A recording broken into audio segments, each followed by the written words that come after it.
ఆఫ్లైన్లో ప్రిపేర్ అవ్వాలనుకుంటున్న students LTX classes Vizag main బ్రాంచ్లో జరిగే క్లాసెస్ మీరు అటెండ్ కావచ్చు. యూపీఎస్సీకి గ్రూప్ 1కి గ్రూప్ 2 కూడా ఆఫ్లైన్ బ్యాచెస్ ఉన్నాయి. లైఫ్ టైం వ్యాలిడిటీతో అతి తక్కువ ఫీజుతో మనం అందిస్తున్నాం. 7 సెప్టెంబర్ వరకు ఈ వినాయక చవితి స్పెషల్ ఆఫర్లో ఉన్న తక్కువ ప్రైస్ మీరు పొందొచ్చు. అలాగే ఆన్లైన్ క్లాసెస్ మీకు 24,000కి అంటే 30,000 ప్రోగ్రామ్ 24,000కి మీకు అందుబాటులో ఉంది with lifetime validity. GS prelims cum mains live plus recorded ఫార్మాట్లో మీకు వస్తుంది. ఇది కూడా 7 సెప్టెంబర్ వరకు ఈ ఆఫర్ అందుబాటులో ఉంది. You can make use of it. So ఈ ఆర్టికల్ చూడమ్మా, interest equalization RODT export shops to be back soon అని చెప్పి ఆర్టికల్ రాస్తున్నారు.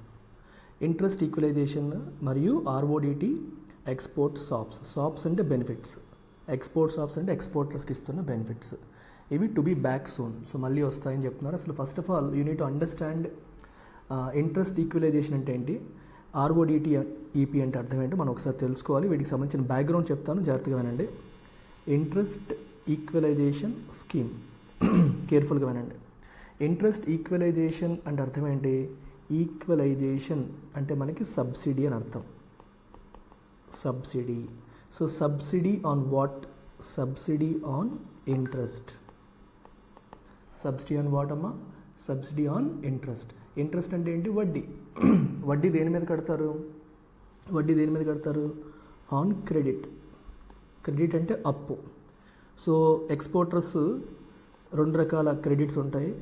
ప్రీ షిప్మెంట్, షిప్మెంట్ చేయడానికి ముందు ఉన్న ఎక్స్పెన్సెస్ కోసం క్రెడిట్ తీసుకోవచ్చు. పోస్ట్ షిప్మెంట్, షిప్మెంట్ తర్వాత ఎక్స్పెన్సెస్ కోసం కూడా క్రెడిట్ తీసుకోవచ్చు. ప్రీ షిప్మెంట్ కావచ్చు, పోస్ట్ షిప్మెంట్ కావచ్చు. దేనికోసమైనా వాళ్ళు క్రెడిట్ తీసుకుంటే, అప్పు తీసుకుంటే ఆ అప్పు మీద వాళ్ళు కట్టే వడ్డీ ఏదైతే ఉంటుందో ఆ వడ్డీ మీద గవర్నమెంట్ సబ్సిడీ ఇస్తుంది. దీన్నే మనం ఇంట్రెస్ట్ ఈక్వలైజేషన్ స్కీమ్ అని అంటాం. లెట్స్ ఏ బ్యాంకు వాళ్ళకి 12% వడ్డీ వేసింది అనుకోండి, 12% వడ్డీ వేస్తుంది అనుకోండి. ఇంట్రెస్ట్ ఈక్వలైజేషన్ స్కీమ్ ప్రకారం 3% ఇస్తున్నారు అనుకోండి. సో ఈ 3% మైనస్ అయిపోతుంది. అంటే ఈ 3% భారం అనేది గవర్నమెంట్ భరిస్తుంది అని అర్థం. అర్థమవుతుందా? This is how interest equalization scheme works. So ఇప్పుడు ఈ ఆర్టికల్లో ఏం చెప్తున్నారంటే, ఈ ఇంట్రెస్ట్ ఈక్వలైజేషన్ స్కీమ్ అనేది ప్రజెంట్ స్మాల్ బిజినెసెస్కి అవైలబుల్గా ఉంది. It is available for small businesses. ఎంఎస్ఎంఈస్కి ఇది అందుబాటులో ఉంది, అందరికీ ఇవ్వట్లేదు. సో ఆర్టికల్ ఏం చెప్తోంది, ఈ బెనిఫిట్స్ అనేవి ఏవైతే ఉన్నాయో, ఈక్వలైజేషన్ బెనిఫిట్స్ అనేవి which is available for small businesses till August 31 for all exporters. ఇది అందరికీ ఇవ్వాలనుకుంటున్నాము త్వరలో అని చెప్పి చెప్తున్నారు. సో ప్రజెంట్ స్మాల్ బిజినెసెస్కి ఇస్తున్నారు, ఇది ఆల్ ఎక్స్పోర్టర్స్కి దీని యొక్క బెనిఫిట్స్ ఎక్స్పాండ్ చేయాలి అనేది గవర్నమెంట్ యొక్క ఉద్దేశం. అండ్ ఇది August 31 వరకు అందుబాటులో ఉంది. దీన్ని అక్కడ నుండి ఎక్స్టెండ్ చేయాలనే ప్లాన్ కూడా ఉంది. It is available till 31 August. దాన్ని ఎక్స్టెండ్ చేస్తాం, ఇంకా స్మాల్ బిజినెసెస్ నుంచి అందరికీ ఇవ్వాలనుకుంటున్నాము అనేది కూడా ఈ ఆర్టికల్లో చెప్పడం అనేది జరుగుతుంది. దెన్ నెక్స్ట్ వచ్చేసి ఇదే ఆర్టికల్లో ఇంకోటి మాట్లాడారు, దట్ ఈజ్ ఆర్ఓడిటిఈపీ. ఇది చాలా ఇంపార్టెంట్, చాలామంది కన్ఫ్యూజ్ అయ్యే ఏరియా. ఆర్ఓడిటిఈపీ.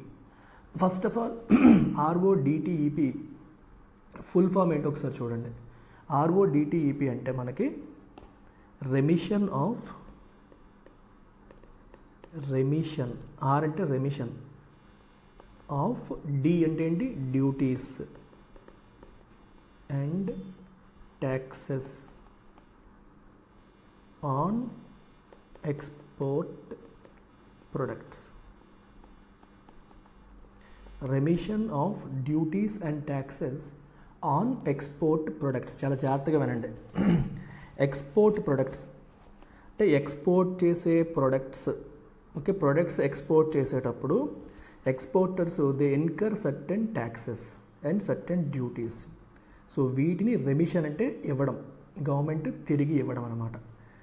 అంటే ఎక్స్పోర్ట్ చేసే ప్రక్రియలో భాగంగా మీకు అయ్యే ఖర్చులు, ఎడిషనల్ ఖర్చులు ఏవైతే ఉంటాయో, లైక్ ట్యాక్సుల కోసం వీటి కోసం పెట్టే ఖర్చుల్ని, వాటిని గవర్నమెంట్ రిఫండ్ చేస్తుంది, రీయింబర్స్ చేస్తుంది. రీయింబర్స్ చేయడం కోసం తీసుకొచ్చిన స్కీమే ఆర్ఓడిటిఈపీ. ఇది January 2021లో ఈ స్కీమ్ అనేది తీసుకొచ్చారు. దేనికంటే టు బూస్ట్ ఎక్స్పోర్ట్స్ని బూస్ట్ చేయడం కోసం, అంటే స్ట్రెంగ్తెన్ చేయడం కోసం. సో దీంట్లో భాగంగా మనకి ఫర్ ఎగ్జాంపుల్ వ్యాట్ ఉంటుంది కదా, మనకి ఫ్యూయల్, వ్యాట్ ఆన్ ఫ్యూయల్ పైన వేసే వ్యాట్ కావచ్చు, అలాగే మండీ ట్యాక్స్ కావచ్చు, మార్కెట్లో ట్యాక్స్ కావచ్చు, ఎలక్ట్రిసిటీ డ్యూటీస్ కావచ్చు, అలాగే స్టాంప్ డ్యూటీలు, ఇట్లాంటివి ఏవైతే ఉంటాయో వీటన్నింటినీ కూడా ఎక్స్పోర్ట్ డాక్యుమెంట్స్ పైన stamp duty on export documents, ఇలాంటి వాటిని ఏం చేస్తారమ్మా, రీయింబర్స్ చేయడం కోసం తీసుకొచ్చిన స్కీము RODTEP. దీనివల్ల ఏమవుతుంది, ఎక్స్పోర్టర్స్కి ఖర్చు తగ్గుతుంది. దీనివల్ల ఎక్స్పోర్టర్స్కి వాళ్ళ కాస్ట్లో కొంత మనకి రీయింబర్స్మెంట్ అవ్వడం వల్ల కాస్ట్ అనేది తగ్గుతుంది. సో దానివల్ల వాళ్ళ యొక్క ప్రొడక్ట్స్ అనేవి ఏమవుతాయి, కాంపిటేటివ్ అవుతాయి. ఇంటర్నేషనల్ మార్కెట్లో దేర్ ప్రొడక్ట్స్ బికమ్ కాంపిటేటివ్, ఎందుకంటే తక్కువ కాస్ట్కి వాళ్ళని పంపించగలుగుతారు. తక్కువ కాస్ట్కి వాళ్ళు ప్రొడ్యూస్ చేయగలిగినట్టు అవుతుంది కాబట్టి కాంపిటేటివ్ అవుతాయి. అయితే ఈ RODTEP అనేది జనవరిలో వచ్చింది, మరి దానికంటే ముందు ఏమీ లేదా అని మీరు అడగొచ్చు. ఇది రాకముందు కూడా we used to have a scheme, మనకు ఒక స్కీమ్ ఉండేది. ఆ స్కీమ్ ఏంటి అంటే మనకి we used to have something called MEIS. ఇది చాలాసార్లు అడుగుతారు ఎగ్జామ్లో, జాగ్రత్తగా వినండి. MEIS అంటే మర్చెండైజ్ ఎక్స్పోర్ట్స్ ఫ్రమ్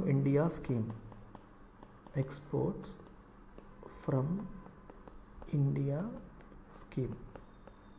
మరి ఇది కూడా అదే పర్పస్ కోసం తీసుకొచ్చింది, అంటే ఎక్స్పోర్టర్స్కి హెల్ప్ చేయడం కోసం తీసుకొచ్చిన స్కీమే MEIS కూడా. అయితే మర్చెండైజ్ ఎక్స్పోర్ట్స్ ఫ్రమ్ ఇండియా స్కీమ్ని గవర్నమెంట్ ఏం చేసిందంటే దీన్ని రద్దు చేసి దాని ప్లేస్లో RODTEP తీసుకొచ్చింది. ఎందుకు ఈ పని చేసింది అనేది కూడా మీకు ఎగ్జామ్లో అడుగుతారు చాలా సందర్భాల్లో, ఒకసారి వినండి. ఈ MEIS స్కీమ్ అనేది ఏంటంటే ఇది WTO కంప్లైంట్ కాదు, ఇది WTO complaint, not WTO complaint. So WTO rules ఇది ఫాలో అవ్వట్లేదు. సో WTO రూల్స్ ఏం చెప్తున్నాయంటే మీకు డైరెక్ట్ ఎక్స్పోర్ట్ సబ్సిడీ ఇవ్వకూడదు అంటాయి.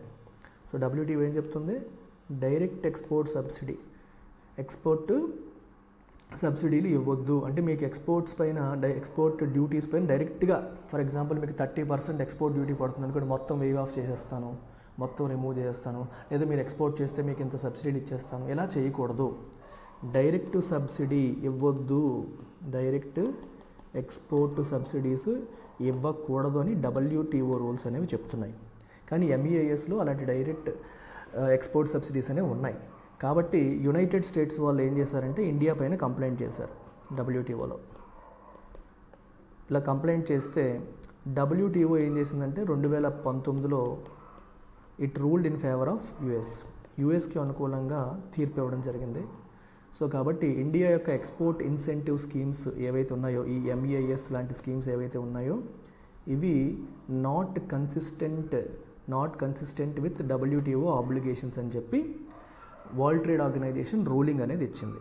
సో మీరు ఇస్తున్న స్కీమ్స్ ఎక్స్పోర్ట్ని సపోర్ట్ చేయడం తప్పు కాదు, the way you are doing it is wrong, ఇది మన ఇంటర్నేషనల్ ఆబ్లిగేషన్స్ని ఫుల్ఫిల్ చేసేలాగా లేవు, కంప్లై అయ్యేలాగా లేవు అని చెప్పి మీరు ఈ స్కీమ్స్ని ఇమీడియట్గా విత్డ్రా చేసేసుకోవాలి, MEISని విత్డ్రా చేసుకోవాలి అని చెప్పారు. So there is an agreement called agreement on SCM agreement అంటాం, SCM అగ్రిమెంట్. ఈ అగ్రిమెంట్ ప్రకారం మీరు నాన్ కంప్లైంట్. SCM అంటే అర్థం ఏంటమ్మా, subsidies and countervailing measures. Agreement on subsidies and countervailing measures అంటాం, లేదా SCM agreement, subsidies and countervailing measures అని అంటారు. సో ఈ అగ్రిమెంట్ ప్రకారం మీ యొక్క స్కీమ్ WTO నామ్స్ ప్రకారం లేదు, డైరెక్ట్ సబ్సిడీ మీరు ఇస్తున్నారు, ఇలాంటివి చేయకూడదు అని చెప్పడం జరిగింది. మరి RODTEPలో కూడా సబ్సిడీలు ఇస్తున్నారు కదా అని మీరు అనొచ్చు. RODTEPలో ఏం చేస్తున్నాం మనం, వీఆర్ రెమిటింగ్ డ్యూటీస్ అండ్ ట్యాక్సెస్. అంటే మనం ఎక్స్పోర్ట్ చేసే వాళ్ళు ఎక్స్పోర్టర్స్ ఎక్స్పోర్ట్ చేసే ప్రక్రియలో భాగంగా వాళ్ళకి ట్రాన్స్పోర్టేషన్ చేస్తారు.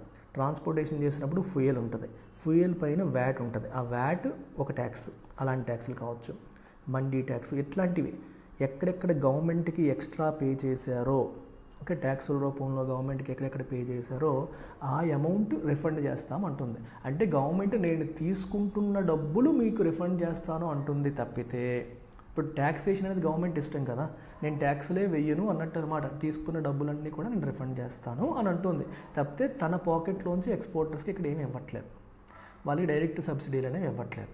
సో డైరెక్ట్ సబ్సిడీ ఇవ్వట్లేదు, ట్యాక్సులు ఇలాంటివి రిఫండ్ చేస్తుంది కాబట్టి RODTEP is complaint with WTO norms అనమాట. అందుకని MEIS ప్లేస్లో RODTEP తీసుకొచ్చారు.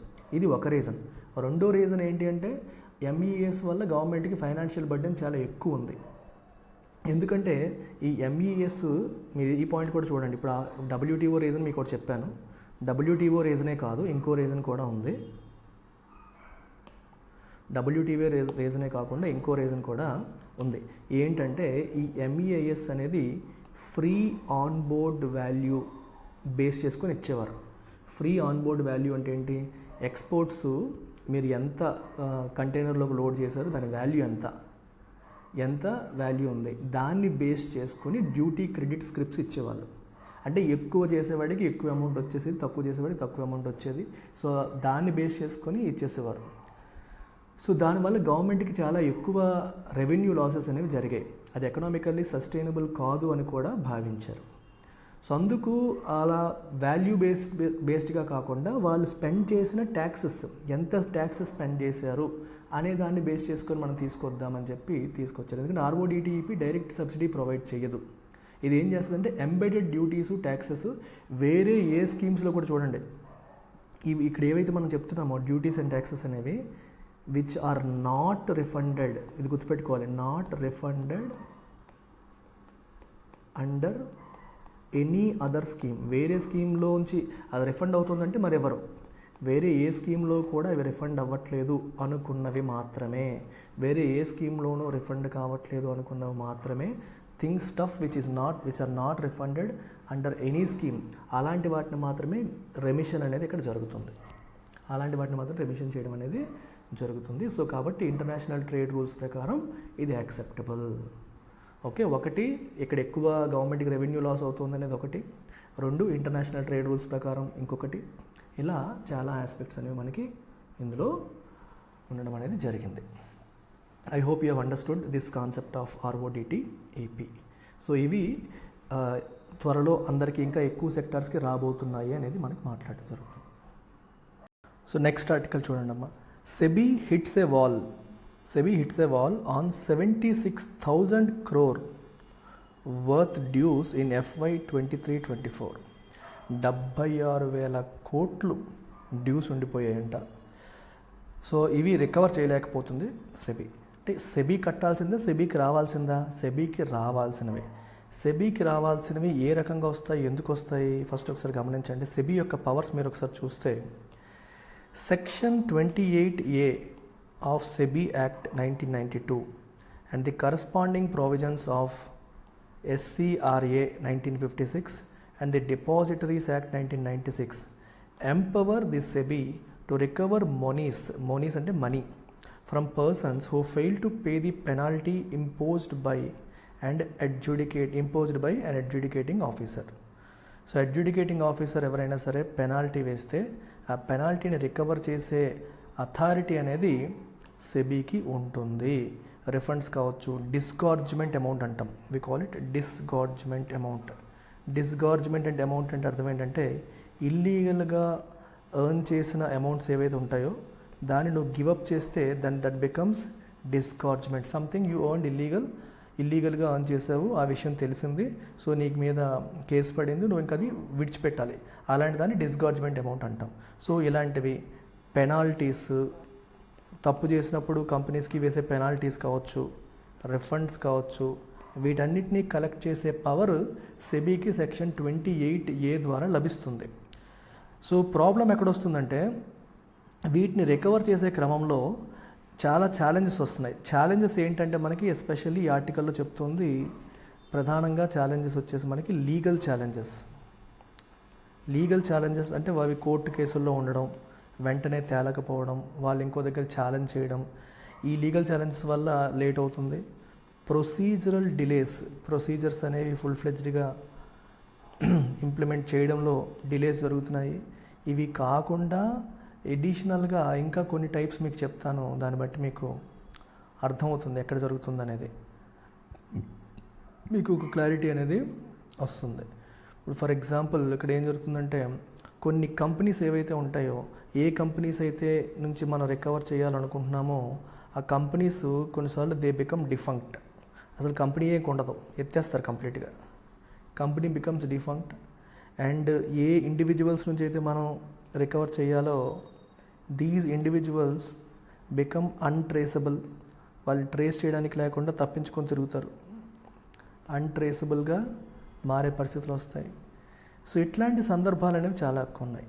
ఇలాంటి సందర్భాల్లో తనకు రావాల్సిన ఈ రిఫండ్స్ కావచ్చు, పెనాల్టీస్ కావచ్చు, సెబీ వసూలు చేసుకోలేకపోయి ఎన్ని రకాల మార్గాలు ఉన్నాయో అన్ని రకాల మార్గాల్లోనూ ప్రయత్నం చేసి అయినప్పటికీ వసూలు చేసుకోలేకపోతే వాటిని సెబీ ఏముంటుంది, డిటిఆర్ అంటుంది. డిటిఆర్ అంటే అర్థం ఏంటి, డిఫికల్ట్ టు రికవర్. డిటిఆర్ అంటే meaning difficult to recover dues అని అంటాం. So difficult to recover dues are those which could not be recovered even after exhausting all modes of recovery. ఎన్ని మార్గాలు ఉన్నాయో అన్ని మార్గాల్లోనూ ప్రయత్నం చేసినప్పటికీ రికవర్ చేయలేకపోయిన డ్యూస్ని మనం డిటిఆర్ డ్యూస్ అని చెప్పేసి, డిఫికల్ట్ టు రికవర్ డ్యూస్ అని చెప్పేసి అంటాం. సో అలా 76,293 కోట్లని డిటిఆర్ కింద సెబీ FY 23-24లో డిక్లేర్ చేయడం జరిగింది. 76,293 కోట్లు డిఫికల్ట్ టు రికవర్ డ్యూస్గా తన యాన్యువల్ రిపోర్ట్లో సెబీ చెప్పడం అనేది జరిగింది. సో అందుకని మనకి ఎగ్జామ్ పాయింట్ ఆఫ్ వ్యూలో ఏంటంటే డిటిఆర్ అంటే ఏంటి, సెబీకి ఏ చట్టం ద్వారా రికవర్ చేసే అధికారం ఉంది, అండ్ మెయిన్స్ పాయింట్ ఆఫ్ వ్యూలో ఎందుకు ఇవి రికవర్ చేయలేకపోతుంది, procedural delays, legal challenges, companies defunct అయిపోవడం, పీపుల్ అన్ట్రేసబుల్ అయిపోవడం, ఇలాంటి వాటి వల్ల చేయలేని పరిస్థితి మనకు వస్తుంది, లీగల్ కాంప్లికేషన్. అండ్ ఎస్పెషల్లీ ఐబీసీలో కూడా మనకి మారటోరియం క్లాజ్ ఉంటుంది. మారటోరియం క్లాజ్ ఇన్వోక్ చేస్తే అన్ని అది విషయం తేలేంత వరకు మొత్తం యాక్టివిటీస్ అన్ని సస్పెండ్ అయిపోతాయి. సో ఇట్లాంటివన్నీ కూడా దీంట్లో భాగం. సో నెక్స్ట్ ఆర్టికల్ చూడండి, సెబీస్ Butch earned revenue in potential violation of policy. Butch అంటే ఎవరు, సో సెబీ యొక్క చీఫ్ మాధబీపురి బుచ్. సో ప్రాబ్లం ఏంటంటే ఇక్కడ, సో సెబీ యొక్క 2008 పాలసీ ఏం చేస్తుంది, అది it bars officials from holding and office of profit. So what is office of profit, any office or any position that gives you financial gains. నీకు financial gains ఇచ్చే పొజిషన్ని మనం office of profit అంటాం.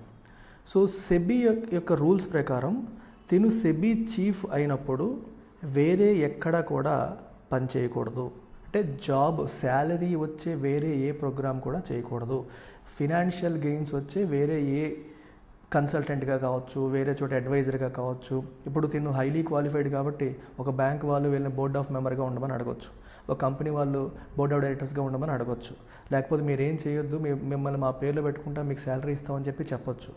So అలా ఏవైనా తను accept చేస్తే వాటి నుంచి తనకి మనీ వస్తే it's like she is holding an office of profit. ఇప్పుడు సెబీ 2008 పాలసీ ప్రకారం అఫీషియల్స్ వేరే ఎటువంటి office of profit position hold చెయ్యకూడదు. సో శాలరీ కావచ్చు, ఫీజు కావచ్చు, ఎనీ అదర్ ప్రొఫెషనల్ యాక్టివిటీస్ నుంచి వాళ్ళు రిసీవ్ చేసుకోకూడదని ఆ యాక్టివిటీ చెప్తోంది.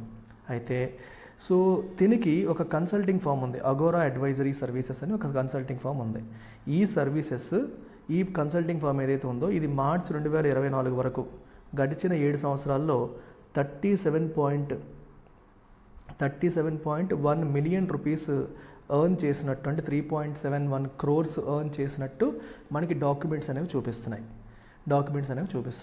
మరి ఈ డాక్యుమెంట్స్ మీకు చూపించినప్పుడు, డాక్యుమెంట్స్ ఇలా చూపిస్తున్నప్పుడు మరి ఆఫీస్ ఆఫ్ ప్రాఫిట్ హోల్డ్ చేసినట్టే కదా, అది మీదే కదా కంపెనీ, మీ కంపెనీకి అంత రెవెన్యూ వస్తుంటే అది మీకు వచ్చినట్టే కదా, మీరు పాలసీని బ్రీచ్ చేసినట్టే కదా అని చెప్పి సో తిండి క్వశ్చన్ చేయడం అనేది జరిగింది. సో దానికి తనేం చెప్తోంది అంటే, తను ఇస్తున్న క్లాసిఫికేషన్ ఏంటి అంటే మనకి, మీరు ఏదైతే చెప్తున్నారో రైట్, నేను సెబీకి జాయిన్ అయినప్పుడే చెప్పాను, షీ సేయింగ్ ఇవన్నీ కూడా నా క్యారెక్టర్ అసాసినేషన్ కోసం చేస్తున్న ప్రయత్నాలని చెబుతూ ఈ Agora consultancy, Agora advisory services ఏవైతే ఉన్నాయో, కన్సల్టెన్సీ సర్వీసెస్ ఏవైతే ఉన్నాయో, దీంట్లో మాధవి పొరిబుచ్చుకున్న స్టేక్స్ గురించి నేను సెబీకి జాయిన్ అయ్యేటప్పుడే డిస్క్లోజ్ చేశాను అంటుంది. షీ సేస్ ఐ హ్యావ్ నేను డిస్క్లోజ్ చేశాను అంటుంది. ఇది నా పేరుతో ఉన్నప్పటికీ ఇప్పుడు ఇవన్నీ కూడా తన హస్బెండ్ ఈ వ్యవహారాలన్నీ చూసుకుంటున్నారు, నేను సెబీకి ఆల్రెడీ డిస్క్లోజ్ చేశాను అని తను అంటుంది. కాకపోతే మీరు డిస్క్లోజ్ చేశారు, కానీ మీకేమైనా వెయివర్ ఏమన్నా వచ్చిందా? వెయివర్ అంటే అర్థం ఏంటి? సెబీ రూల్స్ ప్రకారం, పాలసీ ప్రకారం you should not hold any office of profit. కానీ మీకు అక్కడ నాకు స్టేక్స్ ఉన్నాయని డిస్క్లోజ్ చేశారన్నారు, అది పాలసీకి విరుద్ధం. మరి సెబీలో జాయిన్ అయ్యేటప్పుడు మీకు ఏమైనా వెయివర్ అంటే పాలసీని మీరు బ్రీచ్ చేస్తున్నప్పటికీ పర్వాలేదు అని మీకు ఏమైనా వెయివర్ వచ్చిందా అని తను క్లారిఫై చేయలేదు. She did not clarified. మీకు అర్థమైందా? She is a lady who has stakes in Agora advisory services, but సెబీలో జాయిన్ అయినప్పుడు వేరే ఎక్కడ ఫినాన్షియల్ గెయిన్స్ వచ్చే పొజిషన్స్లో ఉండకూడదని రూల్ ఉంది. కానీ తను ఆ పొజిషన్లో కంటిన్యూ అయింది, ఆ ఆర్గనైజేషన్కి ఇన్ని కోట్లు టర్న్ ఓవర్ అనేది జరిగింది అని చెప్పి చూపిస్తున్నారు. సో మీరు ఎలా అది హోల్డ్ చేస్తారనేది క్వశ్చన్ మార్క్. తినేమంటుందంటే నేను ఆల్రెడీ అది సెబీకి ముందే చెప్పాను అని చెప్తోంది. మరి సెబీ నీకు వెయివర్ ఇచ్చిందా లేదా అని చెప్తోందంటే చెప్పలేదు, దాని గురించి క్లారిఫికేషన్ ఇవ్వలేదు. నా క్యారెక్టర్ అసాసినేషన్ చేయడం కోసం ఈ హిండెన్బర్గ్ అనే సంస్థ చేస్తున్న ప్రయత్నం ఇది అని తను చెప్పడం అనేది జరుగుతుంది. అయితే ఇక్కడ మనకి ఎగ్జామ్ పాయింట్ ఆఫ్ వ్యూలో చూడాల్సింది ఏంటంటే వాళ్ళ పాలసీ ఏంటి, ఆఫీస్ ఆఫ్ ప్రాఫిట్ అంటే ఏంటి అనేది మీరు తెలుసుకోవాలి. వీటి గురించి మనకి న్యూస్లో వచ్చింది కాబట్టి you need to understand them. So next article చూడండి. Indian grants credit worth $4.5 billion given to Bangladesh at risk. So ఇక్కడ మీరు అర్థం చేసుకోవాల్సింది ఏంటంటే ఇండియా బంగ్లాదేశ్కి ఇక్కడ 2 పదాలు వాడారు, grants and line of credit.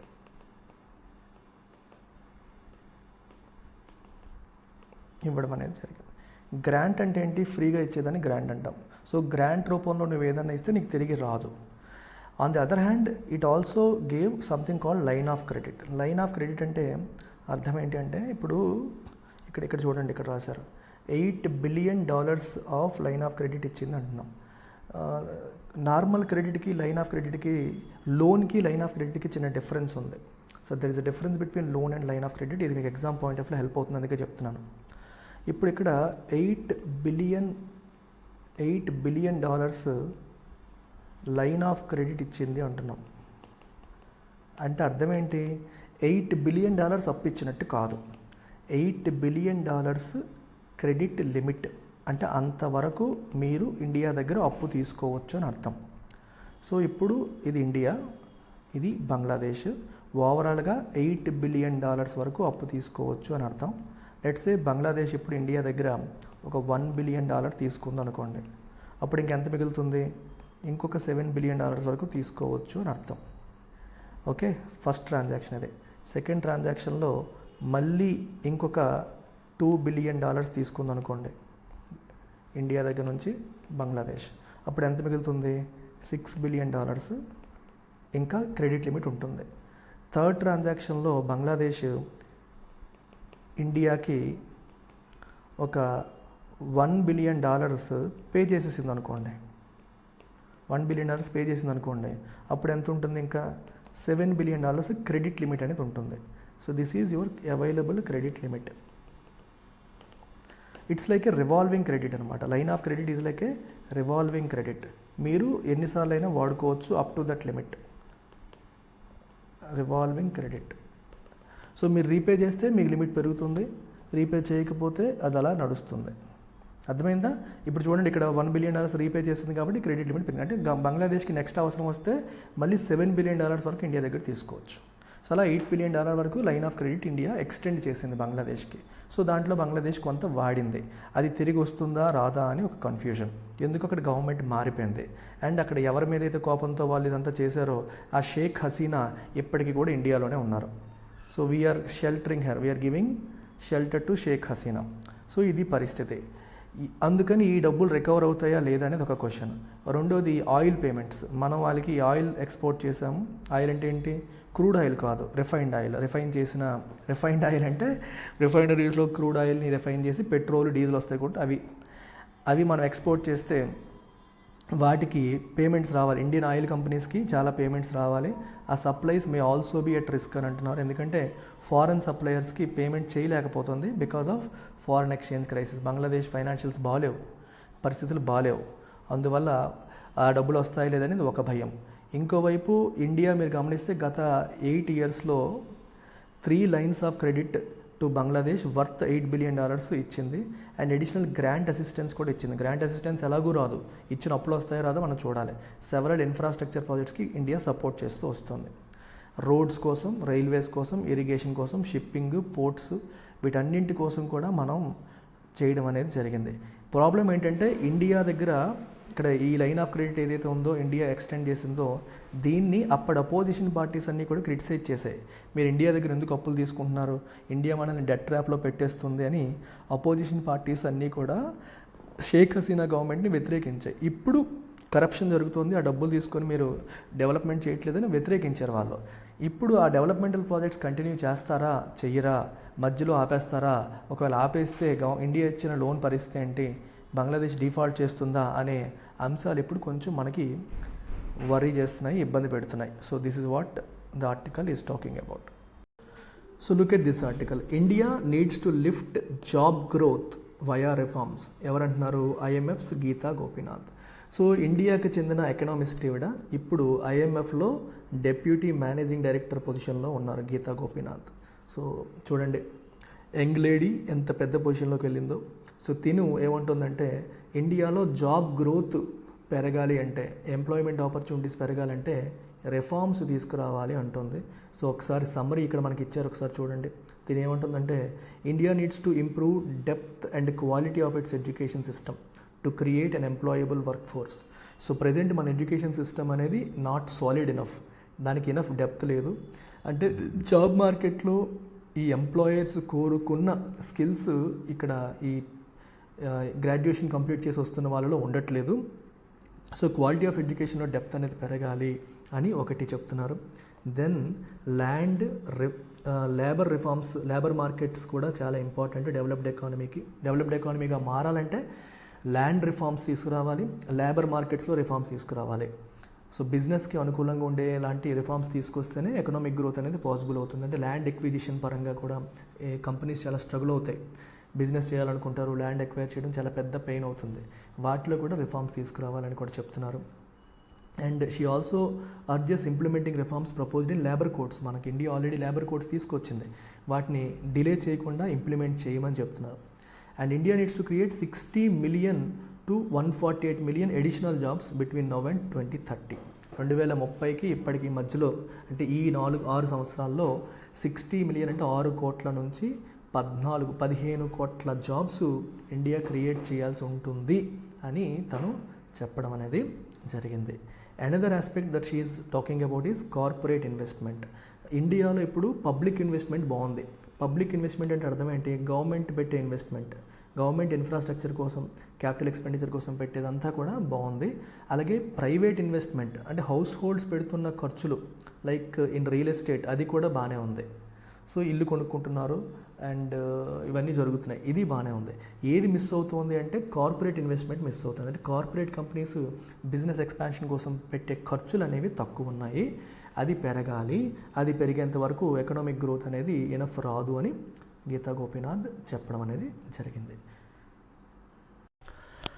Indian economy నేర్చుకోవాలంటే మీకున్న బెస్ట్ ఆప్షన్ తెలుగు రాష్ట్రాల్లో మన ఎల్టీఎక్స్ క్లాసెస్లో నేను టీచ్ చేస్తున్న యూపీఎస్సీ ఎకానమీ క్లాసెస్. సో ఇది మీకు ఇండియన్ ఎకానమీ పోర్షన్ అంతా కవర్ అవుతుంది. లైఫ్ టైం వ్యాలిడిటీతో 5,000 రూపీస్కే వస్తుంది. ఎండ్ టు ఎండ్ నేనే హ్యాండిల్ చేస్తాను. క్లాస్తో పాటు మీకు క్లాస్ పీడిఎఫ్, ప్రతి టాపిక్కి కూడా క్విజెస్ అనేవి మనం పెడతాం. క్విజెస్ పీడిఎఫ్స్ కూడా ఉంటాయి. సో నోట్ మేకింగ్ కోసం మీరు అసలు టెన్షన్ పడాల్సిన అవసరమే లేదు. సో ఈ నెంబర్ మీరు కాంటాక్ట్ చేసి రావచ్చు. It comes with lifetime validity. ఎప్పటికప్పుడు క్లాసులు అప్డేట్ అవుతాయి. సో ఓన్లీ నోట్స్ సెపరేట్గా తీసుకోవాలన్నా నేను క్రియేట్ చేసిన Indian economy full PDF notes ఉంది, మీరు 99 రూపీస్కి తీసుకోవచ్చు. అలాగే ఇప్పుడు జరిగిన union budget and economic survey classes along with PDF and quizzes కావాలన్నా ఈ 99 రూపీస్ ప్రోగ్రాంలో మీరు ఎన్రోల్ అవ్వచ్చు. ఎకానమీకి one stop solution LTX classes and my classes.